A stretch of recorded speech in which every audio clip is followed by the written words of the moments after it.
Flint മാക്സിലേക്ക് ഏവർക്കും സ്വാഗതം. വളരെ സുപ്രധാനമായ മലയാളികൾ എമ്പാടും കാത്തിരുന്ന ആ വിധി വന്നിരിക്കുകയാണ്. ആ വിധി പൂർണ്ണമായും അതിജീവിതയ്ക്ക്, പീഡിപ്പിക്കപ്പെട്ട നടിക്ക് അനുകൂലമാണ് എന്ന് പറയാൻ കഴിയില്ല. എന്തുകൊണ്ടെന്നാൽ ഈ കേസിൻ്റെ യഥാർത്ഥ പ്രതിയെ ഇനിയും തിരിച്ചറിയാൻ കഴിഞ്ഞിട്ടില്ല എന്നുള്ള വസ്തുതയാണ്. അരക്കിട്ടുറപ്പിക്കുന്നതാണ് ഇന്നത്തെ വിധി. ആദ്യ 6 പ്രതികളെ കുറ്റക്കാരെന്ന് എറണാകുളം പ്രിൻസിപ്പൽ സെഷൻസ് കോടതി വിധിച്ചിരിക്കുകയാണ്. ശിക്ഷാവിധി നമ്മൾ കാത്തിരിക്കുന്നു. എന്നാൽ ഇതിൻ്റെ എല്ലാം പിന്നിൽ പ്രവർത്തിച്ചത് ആര് എന്നുള്ള ചോദ്യം ഇപ്പോഴും ഉത്തരം കിട്ടാതെ നിൽക്കുകയാണ്.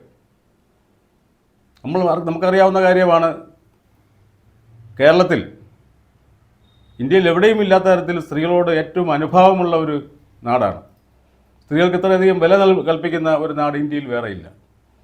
അങ്ങനെ ഉള്ളിടത്താണ് ഇന്ത്യയിലെ ഏറ്റവും കുപ്രസിദ്ധമായ സ്ഥലങ്ങളിൽ പോലും നടക്കാത്ത കാര്യം. ഒരു നടിയെ പട്ടാപ്പകൽ തട്ടിക്കൊണ്ടുപോയി കാറിൽ വെച്ച് പീഡിപ്പിക്കുന്നു, അതിൻ്റെ ദൃശ്യങ്ങൾ പകർത്തുന്നു, അത് വേണ്ടപ്പെട്ടവർക്ക് എത്തിക്കുന്നു. എന്നിട്ടും അതിലെ പ്രധാന പ്രതിയെ പിടികൂടാൻ കഴിഞ്ഞിട്ടില്ല എന്നുള്ളതാണ്. അത് സംബന്ധിച്ച ഒരു ചർച്ചയിലേക്കാണ് ഞങ്ങൾ ഇന്ന് പ്രവേശിക്കുന്നത്. ശ്രീ ഇ.പി. അനിൽ, ഇത് വളരെ ഗൗരവമുള്ള വിഷയമാണ്. കാരണം നമ്മളെല്ലാം കാത്തിരുന്നത്, നമ്മളെ ഇഷ്ടപ്പെടുന്ന തരത്തിലുള്ള വിധിയല്ല നമ്മൾ കാത്തിരുന്നത്. വിധി യഥാർത്ഥത്തിൽ ഉണ്ടാവേണ്ട വിധി ഉണ്ടായിട്ടില്ല. ആ വിധി യഥാർത്ഥത്തിൽ ഉണ്ടാകേണ്ട വിധിയെക്കുറിച്ച് താങ്കളുടെ അഭിപ്രായം എന്താണ്? തീർച്ചയായും ഒന്ന്, ഈ വിധിക്ക് ഈ കേസിന് ഇത്രമാത്രം ജനശ്രദ്ധ ഉണ്ടാകാനുള്ള കാരണം, ഒന്ന്, മലയാള സിനിമാ രംഗത്തെ ആളുകൾക്ക് വളരെ ഇഷ്ടപ്പെട്ട ഒരു നടൻ, മറ്റൊന്ന് വളരെയധികം ഇഷ്ടപ്പെട്ട ഒരു മലയാള സിനിമാ നടി, പക്ഷേ അവർ കന്നഡക്കാരുടെ മരുമകൾ എന്ന തരത്തിൽ അറിയപ്പെടുന്ന ഒരാൾ, തമിഴിലും ശ്രദ്ധേയമായ വേഷങ്ങൾ ചെയ്ത എല്ലാവരെയും ഇഷ്ടപ്പെടുന്ന ഒരു സിനിമാ നടി. ഈ 2 ആളുകൾ തമ്മിലുള്ള ഏതോ പ്രശ്നത്തിൻ്റെ പേരിലുണ്ടായ അവിശ്വസനീയമായ ഒരു ദുരന്തം. നോക്കൂ, ഇന്ത്യയിൽ ഒരുപക്ഷെ നേരത്തെ പറഞ്ഞതുപോലെ ആദ്യമായിട്ടായിരിക്കാം ഒരു കൊട്ടേഷൻ സംഘത്തെ ഒരു സ്ത്രീയെ ലൈംഗികമായി പീഡിപ്പിക്കുവാനും അത് ചിത്രീകരിക്കുവാനും അങ്ങനെ അവരുടെ ഭാവിയെ തകർക്കുവാനുള്ള ബോധപൂർവമായ ചില ശ്രമങ്ങൾ നടന്നത്.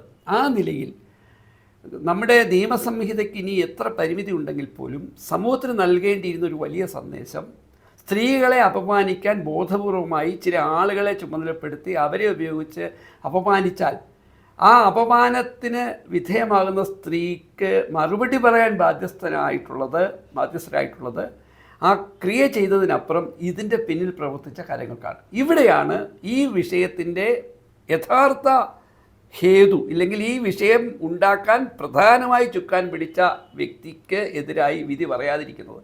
ഇത് തീർച്ചയായും ഒന്ന്, നമ്മുടെ ജുഡീഷ്യറിയോടുള്ള സ്ത്രീകളുടെ, പ്രത്യേകിച്ച് സ്ത്രീകൾക്ക് ഉണ്ടാകേണ്ട വിശ്വാസ്യതയിൽ കോട്ടമുണ്ടാകും. അതുകൊണ്ട് തന്നെ ഈ വിധി ഒരു ഗുണപാഠം എന്ന തരത്തിൽ ഒന്നും തന്നെ കേരളീയ പൊതുസമൂഹത്തിനോ രാജ്യത്തിനോ നൽകുന്നില്ല. ആ അർത്ഥത്തിൽ ഈ വിധി ഭാഗികമായി 6 പേരെ ശിക്ഷിച്ചു, എണ്ണത്തിൽ 6 പേരെ ശിക്ഷിച്ചു എന്ന് പറയുമ്പോഴും ജനങ്ങൾ ആഗ്രഹിച്ച തരത്തിലല്ല ഈ വിധി വന്നത്. അതെന്തുകൊണ്ട് എന്നുള്ളതാണ് വളരെ പ്രശ്നം. അവിടെ മറ്റെന്തെങ്കിലുമൊക്കെ സ്വാധീനം കേരള പോലീസിലോ ഭരണ സംവിധാനത്തിലോ ഒക്കെ ഉണ്ടായോ എന്നുള്ളൊരു സംശയമുണ്ട്. ഇവിടെയാണ് പണം ഇത്ര ഇറക്കിയാൽ പണത്തിന് മീതെ പരുന്തും പറക്കില്ല എന്നുള്ളത് നമുക്ക് എല്ലാവർക്കും അറിയാവുന്ന കാര്യമാണ്. പക്ഷേ ഇവിടെ മറ്റൊരു പ്രധാനപ്പെട്ട കാര്യം നമുക്ക് ചർച്ച ചെയ്യാനുള്ളത്, ഇതൊരു ഗൂഢാലോചന തെളിയിക്കാൻ കഴിഞ്ഞിട്ടില്ല എന്നുള്ളതാണ് കോടതി പറയുന്നത്. ഗൂഢാലോചന തെളിയിക്കുക എന്ന് പറയുന്നതാണ് ഒരു കേസിനെ സംബന്ധിച്ച് ഏറ്റവും സുപ്രധാനമായ വശം. പോലീസിൻ്റെ കഴിവ്, പ്രത്യേകിച്ചും ആധുനിക കാലത്ത് ഡിജിറ്റൽ ലോകത്താണ് നമ്മൾ ജീവിക്കുന്നത്. ഡിജിറ്റൽ ലോകത്ത് ഗൂഢാലോചന തെളിയിക്കാൻ ഒരുപാട് പാഴൂർ പഠിക്കൽ വരെയൊന്നും പോകേണ്ട കാര്യമൊന്നുമില്ല. അത്രമാത്രം എവിഡൻസ് കിട്ടാൻ, കളക്ട് ചെയ്യാൻ വലിയ അധ്വാനം കൂടാതെ തന്നെ അതിനുള്ള സൗകര്യങ്ങളുള്ളതാണ്. പക്ഷേ ഇവിടെ അന്വേഷണം, നമുക്കറിയാം 2017 ഫെബ്രുവരിയിലാണ് ഈ സംഭവം ഉണ്ടാകുന്നത്. അത് 1ാം പിണറായി സർക്കാർ വന്നിട്ട് ഏതാനും മാസങ്ങളെ ആയിട്ടുണ്ടായിരുന്നു. വാസ്തവത്തിൽ 1ാം പിണറായി സർക്കാരിൻ്റെ മേൽ കരിവാരി എറിഞ്ഞ ആദ്യത്തെ സംഭവമായിരുന്നു അത്. അങ്ങനെ ഒരു സംഭവം ഉണ്ടായ സമയത്ത് അതിന് ഗൗരവത്തിൽ കേരള പോലീസ് അന്വേഷിച്ചോ എന്നുള്ള ചോദ്യം വളരെ പ്രസക്തമാണ്. അങ്ങനെ ഒരു അന്വേഷണം ഇവിടെ ഉണ്ടായോ എന്നുള്ള കാര്യത്തിൽ ഒരു സംശയമുണ്ട്. മാത്രമല്ല, അന്ന് ഈ കേസിൻ്റെ ആദ്യ സാക്ഷികളിൽ ഒരാൾ, അല്ലെങ്കിൽ ആദ്യമായി സാക്ഷിമൊഴി നൽകിയ ഒരാളെന്ന് പറഞ്ഞാൽ അന്തരിച്ച ഇ.ടി. Thomas MLA. ആണ്. അദ്ദേഹം തന്നെ അന്ന് ആവശ്യപ്പെട്ടിരുന്നു ഈ കേരള പോലീസിൻ്റെ അന്വേഷണം ശരിയായ ദിശയിലേക്കല്ല പോകുന്നത്, മാത്രമല്ല CBI അന്വേഷണം ഇതിന് അത്യന്താപേക്ഷിതമാണ് എന്ന് അദ്ദേഹം പറഞ്ഞിരുന്നു. പിന്നീട് എനിക്ക് തോന്നുന്നു നടി തന്നെ CBI അന്വേഷണം ആവശ്യപ്പെട്ട്, മാത്രമല്ല നടി ഈ കോടതിയിൽ വിശ്വാസം ഇല്ല എന്ന് രേഖപ്പെടുത്തിയിട്ട് കേസ് മറ്റു കോടതിയിലേക്ക് മാറ്റണമെന്ന് അത് സ്വാഭാവികമായും ഒരു അതിജീവിതയ്ക്ക് ആവശ്യപ്പെടാവുന്ന രാജ്യത്തെ ഏറ്റവും പ്രധാനപ്പെട്ട നിയമസംഹിതകൾ ഉറപ്പ് നൽകുന്ന ഒരു കാര്യമാണ്. പക്ഷേ എന്തുകൊണ്ടോ നമ്മുടെ കോടതികൾ, ഉന്നത കോടതികൾ വരെ അത് ഒരുപക്ഷെ കോടതിയുടെ വിശ്വാസ്യത നിലനിർത്തുന്നതിന് വേണ്ടിയിട്ട് മാത്രമല്ല, നിഷ്പക്ഷമായ ഒരു അന്വേഷണം, നിഷ്പക്ഷമായ വാദപ്രതിവാദങ്ങൾ, തെളിവ് പരിശോധിക്കലെല്ലാം തന്നെ കോടതിയിൽ നടക്കുമെന്നുള്ള ഒരു ഉത്തമ വിശ്വാസം കൊണ്ടായിരിക്കാം. പക്ഷേ ഇവിടെ ഇപ്പോൾ സംഭവിച്ചിരിക്കുന്നത് എന്താണ്? അങ്ങനെ അല്ല എന്ന് തെളിഞ്ഞിരിക്കുന്നു. പക്ഷേ കീഴ്ക്കോടതിയെ നമുക്ക് ഒന്നും പറയാൻ കഴിയില്ല. കാരണം കീഴ്ക്കോടതിയുടെ മുന്നിൽ എത്തിക്കുന്ന തെളിവുകൾ, അവരെത്തിക്കുന്ന ആ തെളിവുകൾ അനലൈസ് ചെയ്തുകൊണ്ട് മാത്രമാണ് ഒരു കോടതിക്ക് ഒരു കേസ് പരിശോധിക്കാൻ കഴിയുക. അല്ല കോടതിക്ക് വേറെ അതിനകത്ത് ആരും ഒരു പക്ഷപാതം കാണിക്കാനോ ഒന്നും കഴിയില്ല. അങ്ങനെ ആരും ചെയ്യുമെന്ന് തോന്നുന്നില്ല. മാത്രമല്ല സുപ്രീം കോടതിയും ഹൈക്കോടതികളും ഒക്കെ തന്നെ പലതവണ കീഴ്ക്കോടതി വിധികളെ കശക്കിയേറുകയും നടപടികൾ പോലും ഉണ്ടായ ചരിത്രമുണ്ട്. അപ്പോൾ ആ നിലയ്ക്ക് നോക്കുമ്പോൾ ഈ ഒരു ഇതിൽ എങ്ങനെയാണ് ഇത് ഒരു ആവശ്യം എങ്ങനെയാണ് നമുക്ക് പരിശോധിക്കാൻ പറ്റുക? നമുക്ക് കേരള പോലീസ് പല കേസുകളിലും നേരത്തെ സൂചിപ്പിച്ചതുപോലെ എവിഡൻസ്, തെളിവുകളുടെ അടിസ്ഥാനത്തിൽ, സാക്ഷിമൊഴികളില്ലാതെ തെളിവുകളുടെ അടിസ്ഥാനത്തിൽ വളരെ ഗൗരവതരമായി പല ആരോഗ്യകരമായ വിധികളും നേടിയെടുക്കാൻ കഴിഞ്ഞതാണ് കേരള പോലീസിന്. എന്ന് മാത്രമല്ല അതിൻ്റെ എണ്ണം വർദ്ധിക്കുകയും ചെയ്തു. അപ്പോൾ സ്വാഭാവികമായി കേരള സർക്കാരിന് വേണമെങ്കിൽ ഇങ്ങനെ ഈ ചില പഴുതുകളും പരിമിതികളും ഇതിനുണ്ടാകും. ഈ ആളുകളെ സ്വാധീനിക്കാനുള്ള ചില ശ്രമങ്ങൾ പലതരത്തിൽ ഇവിടെ ഉണ്ടാകാമെന്ന് മനസ്സിലാക്കി ഇത് CBIക്ക് വിടാമായിരുന്നു.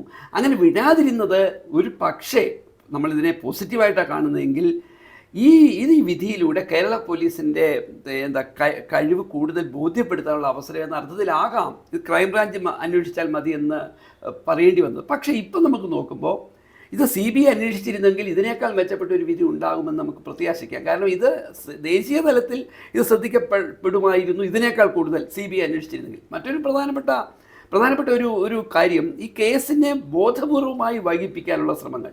അങ്ങനെ നിരവധി ബോധപൂർവമായ ഇടലുകൾ നടത്തിയതിന് പിന്നിൽ ഈ പറയുന്ന സിനിമാതൻ തന്നെയാണെന്ന് നമുക്കറിയാം. ആ സാഹചര്യം കൊണ്ട് തന്നെ ഈ കേസ് ഒരു പക്ഷേ ഇപ്പോൾ CBIക്ക് വിട്ടിരുന്നുവെങ്കിൽ കുറച്ചുകൂടി ഗുണപരമായ ഒരു വിധി ഉണ്ടാകുമായിരുന്നു എന്ന് പ്രതീക്ഷിക്കാം. ആ നടൻ പറയുന്നത് എന്താണ് ഇപ്പോൾ? ആ നടൻ പറയുന്നത് തനിക്കെതിരെ ഒരു ഗൂഢാലോചന നടന്നു എന്നുള്ളതാണ്. തനിക്കെതിരെ തന്നെ ആ ഒരു കോൺസ്പിറസിയിൽ ഉൾപ്പെടുത്തിക്കൊണ്ട് ആണ്. അങ്ങനെ അദ്ദേഹത്തെ കോൺസ്പിറസിയിൽ ഉൾപ്പെടുത്തത്തക്ക രീതിയിൽ എന്തുണ്ടായി? അങ്ങനെ എന്തെങ്കിലും അങ്ങനെ അത് പരിശോധിക്കണ്ടേ? അങ്ങനെ കോൺസ്പിറസി അപ്പം അല്ലെങ്കിൽ ഇപ്പം നേരെ തിരിച്ച് അതിജീവിതയ്ക്ക് പറയാം ഒരു കോൺസ്പിറസിയിൽ ഉണ്ടായിരുന്നത്. കാരണം അതൊരു എന്താണ്, അവരാണ് പീഡിപ്പിക്കപ്പെട്ടത്, അവരാണ് ഈ അപമാനിക്കപ്പെട്ടത്. അങ്ങനെയുള്ള ഒരു അവസ്ഥയിൽ ഇപ്പോൾ പറയുകയാണ് എന്നെ ഒരു കോൺസ്പിറസിയിൽ ഉൾപ്പെടുത്തി എന്നുള്ളതാണ്. എന്താ അദ്ദേഹത്തെ കോൺസ്പിറസിയിൽ ഉൾപ്പെടുത്തേണ്ട കാര്യം എന്താണ്? അദ്ദേഹത്തിനെതിരെ ആരെങ്കിലും ആരോപണങ്ങൾ ഉന്നയിച്ചോ? അല്ലെങ്കിൽ അത് ഇല്ലല്ലോ. ഈ കേസ് പുറത്തു വന്നത് എങ്ങനെയാണ്? ഈ കേസ് പുറത്തു വന്നത് അവൾ പീഡിപ്പിക്കപ്പെട്ടപ്പോഴാണ്. അപ്പോൾ ആ നിലയിൽ നോക്കുമ്പോൾ അദ്ദേഹത്തിൻ്റെ ഈ ഇന്നത്തെ പ്രസ്താവന അതൊരു എന്താണ്, ഒരു ജനാധിപത്യ സംവിധാനത്തെ തന്നെ കളിയാക്കലാണ്, ജുഡീഷ്യറി തന്നെ വെല്ലുവിളിക്കലാണ്. ഏറ്റവും പ്രധാനപ്പെട്ട കാര്യം ക്രിമിനലുകളായ ആളുകളാണ് ഇതിനകത്ത് ഈ പ്രവർത്തനം ചെയ്തത്. പക്ഷേ അവർക്കാർക്കും ഈ നടിയോട് ഒരു മുൻവൈരാഗ്യമില്ല. എന്ന് മാത്രമല്ല അവർക്കൊക്കെ ഇഷ്ടമുള്ള, അവരൊക്കെ ഒരു സിനിമാ നടി എന്ന തരത്തിൽ ബഹുമാനിക്കുന്ന ഒരാൾ തന്നെയാണെന്ന് അവർ പിന്നീട് പറയുന്നു. അപ്പോൾ ഈ ക്രിമിനലുകളായ ആളുകൾ ഈ ഒരു സ്ത്രീയെ മറ്റൊരാൾക്ക് വേണ്ടി അപമാനിക്കാനായി ചില ചരടുവലികൾ നടത്തുമ്പോൾ ഇവർക്ക് വ്യക്തിപരമായ വിരോധമില്ലാത്ത, ഇല്ലെങ്കിൽ ഇവർ ഇതിനു മുമ്പ് ഏതെങ്കിലും സ്ത്രീകളെ ഇത്തരത്തിൽ കൂട്ടബലാത്സംഗത്തിനോ ഇല്ലെങ്കിൽ അപമാനിക്കലിനോ ഒന്നും ശ്രമിച്ചിട്ടില്ല. എന്നാൽ മറ്റു പല അനാവശ്യ പ്രവർത്തനങ്ങൾ, ഈ മനുഷ്യക്കടത്ത് പോലെയുള്ള കാര്യങ്ങൾ ചെയ്തുകൊണ്ടിരുന്ന ആളുകൾ ഈ ഒരു പ്രത്യേക സാഹചര്യത്തിൽ ഇവരുമായി ആരുമായും ഒരു വൈരാഗ്യമോ വിഷയങ്ങളോ ഒന്നുമില്ലാത്ത ഒരു നിഷ്കളങ്കയായ ഒരു നടിയെ ഇങ്ങനെ വാഹനത്തിൽ വെച്ച് അപമാനിക്കാൻ ശ്രമിക്കുമ്പോൾ അതിന് പിന്നിൽ പ്രവർത്തിച്ചവർ ആരെന്ന് പരിശോധിച്ചാൽ ഒരു സാമാന്യ യുക്തി വെച്ച് തന്നെ പറഞ്ഞാൽ ഈ പറയുന്ന ശ്രീ ദിലീപും ഈ പറയുന്ന സിനിമാ നടിയും തമ്മിലുള്ള ചില പ്രശ്നങ്ങൾ പുറത്തു വരും. അത് നമുക്കറിയാമല്ലോ. ദിലീപിൻ്റെ മുൻ ജീവിത പങ്കാളിയുമായിട്ടുള്ള പ്രശ്നം, ആ ജീവിത പങ്കാളി ഇയാളുടെ ജീവിത പങ്കാളി ആരാണെന്ന് മനസ്സിലാക്കി അവർ ചില രഹസ്യങ്ങൾ കണ്ടെത്തുന്നു. അത് ഈ പറയുന്ന നടിയുമായി പങ്കുവെക്കുന്നു.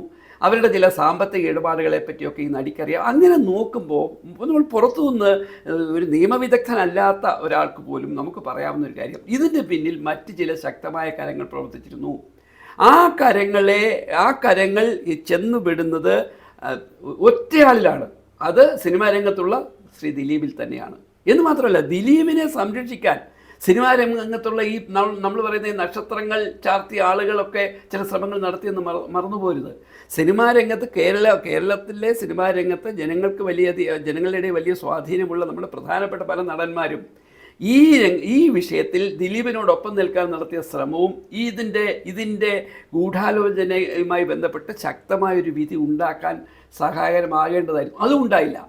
എന്ന് മാത്രമല്ല, നോക്കൂ, സിനിമാ രംഗത്തുള്ള സ്ത്രീവിരുദ്ധമായ പല വിഷയങ്ങളും കേരളീയ പൊതുസമൂഹത്തിൽ ചർച്ചയാകാൻ പോലും ഈ സംഭവം കാരണമായിട്ടുണ്ട്. നമുക്കറിയാമല്ലോ, WCC പോലെയുള്ള സ്ത്രീകളുടെ അവകാശങ്ങൾ സിനിമാ രംഗത്ത് സംരക്ഷിക്കാൻ നടികളും മറ്റും നടത്തിയിട്ടുള്ള വലിയൊരു പോരാട്ടം. അപ്പം ഇതൊരു ഒറ്റപ്പെട്ട സംഭവത്തിനപ്പുറം സ്ത്രീത്വത്തെ ബോധപൂർവമായി അപമാനിക്കാൻ നടത്തിയ വലിയൊരു ഗൂഢാലോചന, അതിൻ്റെ പിന്നിൽ നടത്തിയ വലിയൊരു സാമ്പത്തിക കൈമാറ്റങ്ങൾ എന്ന് മാത്രമല്ല, കേസിൽ പിന്നെ 85 ദിവസത്തോളം കസ്റ്റഡിയിൽ വെച്ച ദിലീപിന് സൗകര്യങ്ങൾ ഒരുക്കാനായി ഇപ്പോൾ തിരുവനന്തപുരം കോർപ്പറേഷനിൽ മത്സരിക്കുന്ന മുൻ DGP ആയ ശ്രീലേഖയെപ്പോലുള്ള ആളുകൾ നടത്തിയ പ്രത്യേക താല്പര്യം എന്ന് മാത്രമല്ല, അവർ പരസ്യമായി ആവർത്തിച്ച് പറയുന്നു ദിലീപ് നിഷ്കളങ്കനാണെന്ന്. അതേസമയം അവരെപ്പോലെ തന്നെ പോലീസിൽ ഇരുന്ന B സന്ധ്യയെപ്പോലുള്ള ആളുകൾ ഈ കേസിൽ ചില പോരായ്മകളുണ്ടായിട്ടുണ്ട്, മേൽക്കോടതിയിലേക്ക്